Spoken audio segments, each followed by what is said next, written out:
Hey guys, Coach So here. I am going to run you all through a little tutorial on a tool in Excel called the fill handle.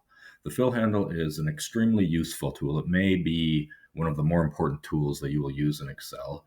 And what it does is it allows you to extend a sequence of numbers or formulas, which will save you a lot of time and will help you accomplish tasks that would otherwise be impossible due to how long it would take to manually copy every formula or every number that you want to input into your data. So let me show you all the very basic functionality of how the fill tool works. So I'm going to go ahead and in cells A2 and A4, or I'm sorry, A3 and A4, I'm going to put in a 1 and a 2. Okay. Now, Excel is smart. Fill handle is a predictive feature, kind of like when you text somebody. If you're texting and it autofills words based on what it thinks that you're going to input, and saves a little bit of time. That's how the fill handle works. So if I put in a 1 and a 2, I've started a sequence of numbers going by ones. So 1, 2, and the next number will, of course, be 3 and 4 and 5, and so on. So what I'm going to do if I put in a 1 and 2, I'm going to go ahead and click, once again, I'll click in the middle of cell A3 and drag down so I select both cells. So I have selected the sequence. I've selected 1 and 2. The fill handle is located in the bottom right corner of the cell range that you've selected. So what you're going to want to do to use the fill handle is you're going to want to hover your mouse right over the bottom right corner until you get that little icon, that little black cross icon. Okay. And then what I'm going to do is I'm going to click and I'm going to drag and I'm going to pull down. And if I pull down just to A11, you can see it completed what it detected to be the sequence. Okay. So 1, 2, 3, 4, 5, 6, 7, 8, 9. So I can go ahead and get my fill handle again. And I can complete a sequence of numbers. Now let me kind of head off, I guess, a mistake that people will make. And that is if I only select a 1, well, it doesn't have a sequence to finish. So if I were to just have a 1 and use the fill handle, it will do something, but it will just copy the 1 because it doesn't know what else to do. Okay. So the mistake that I see students frequently make is they'll go ahead and put in the 1 and the 2, but maybe they'll only select the 2. And if you only select the 2 and you pull down, well, it's just going to copy a bunch of 2s. Okay.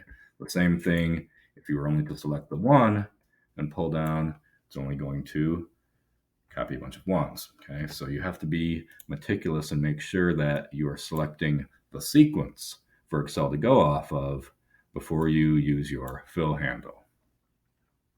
And just to further demonstrate, well, let's go 2 and 4. 2 and 4.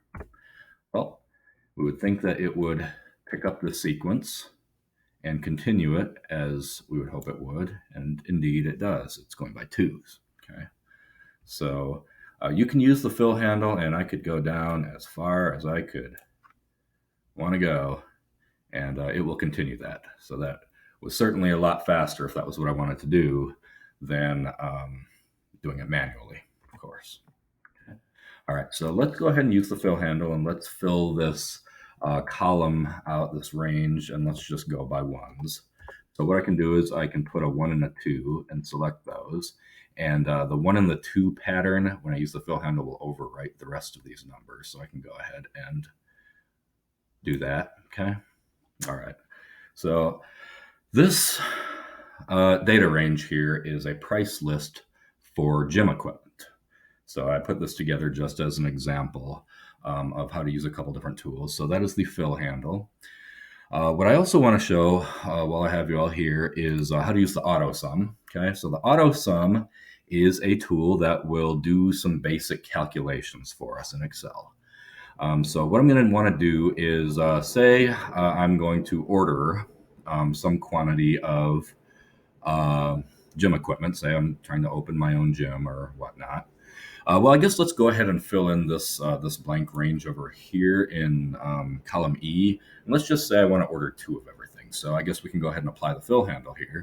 So if I put a 2 and I use the fill handle, I can copy a bunch of 2s down. So I'm ordering 2 of all these various different pieces of equipment and different weighted dumbbells, some bars, some benches, squat rack, etc. Okay, so let's go ahead and use the auto sum. So what I'm going to want to do is I'm going to want to add up the prices for all of the items. Okay, let's go ahead and do that.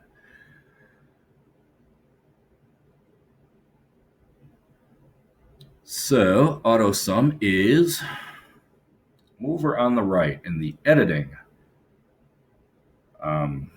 group. And if I click this arrow, AutoSum actually has multiple features. It can add, it can average, it can count, it can do a few different things. But for this, I'm just going to want to add them. So I can either click the drop-down menu and select sum, or what I can actually do is I can just go ahead and click the button itself. And then if we look back on the total cell that we were on, we can see that it's automatically input a formula for us. It's input a sum formula, and it's selected the data that it predicts we want. And in this case, yes, it is. We want all those prices. Okay. So I guess what we could interpret this number as, the $7,865, would be the price if we ordered 1 of every item. Okay. All right. Now, here I want to demonstrate additional ways that you can use the fill handle. The fill handle can also be dragged horizontally. Okay. So what I'm going to do is I'm going to drag it to the right. Okay. So if I drag my fill handle to the right this way, well, let's see what it did. Well, first of all, I don't want these dollar sign formats, so I'm going to go ahead and get rid of those. It actually copied the format of the cell as well, so it turned it into $. So let me undo that real quick. Okay, so if we look in the money column, the price, and we look in our formula here, we can see that it's adding up C3 to C18, this range here. Okay, so let's look at what we copied over. So if we move over to cell D19, we can look and see here, well, it copied the formula. It copied the sum formula, but instead of adding up this range here, it's actually adding up this range here. So it predicts. So when we move to the right, it applied the same formula to column D. And the same thing with column E. Okay. So if I wanted to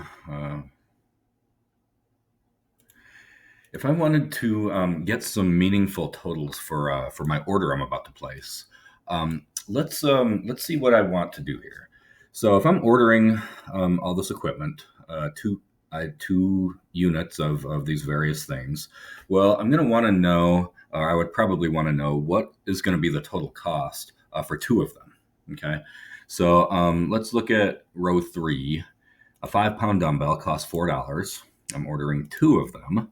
So that's going to be $8. But let's calculate that here. So let's go into, let's skip a column just to make things a little bit less difficult to look at. So what I'm going to want to do is I'm going to want to do a basic calculation. So I'm going to go ahead and go into my formula bar, or I can click on my cell and start typing, or I can go into my formula bar up here. This is called the formula bar. And if I'm going to do a calculation, I'm always going to start with an equal sign. Okay, so what's going to go into this cell G3 is going to be equals, and what I'm going to want to do is multiply the price, $4 in C3, by the quantity, which is 2 in cell E3. Okay, so I can type C3, or I can click on cell C3. Okay, notice in my formula bar it put C3. Okay, and I'm going to want to multiply. Okay, so I'm going to put hit Shift 8, and the asterisk is functions as multiplication in Excel. Okay, so C3 times, and I will click on E3. Okay, so my formula is equals C3 times E3. If I hit enter, it did the multiplication, $8. So now I can actually apply the fill handle in a new way. So what I can do is, if I use my fill handle, so select cell G3 and get my fill handle, so bottom right corner until I get that little black cross icon, and pull down, well, I think it did the calculation correctly. Let's check by looking in the formula bar for some of the cells. So if I click on, I started with G3 and then I pulled down to G4 and it's calculating C4 times E4. So in my original cell, G3, it's multiplying C3 times E3. And when I used my fill handle, it copied the formula, but it applied it to the next row. Same thing with G5, it's multiplying C5 times E5. So it copied the formula all the way down, okay? So now what we could do is, let me put a little line here, and let's go ahead and use the AutoSum. So right here in cell G19, I can go to that cell and hit AutoSum. And well, that's going to be my grand total for my order. So 2 of everything is going to be $15,730. Now, what we might also want to calculate our shipping is we might want to know the total weight of this order. So we have the weight, so a 5-pound dumbbell weighs 5 pounds, of course, and all these various different weights for these items. So I'm going to do basically the same thing over here in column H. I'm going to do a calculation. So let's go equals the weight of a 5-pound dumbbell times 2. So equals D3 times E3. Okay. So that would be, of course, 10 pounds total.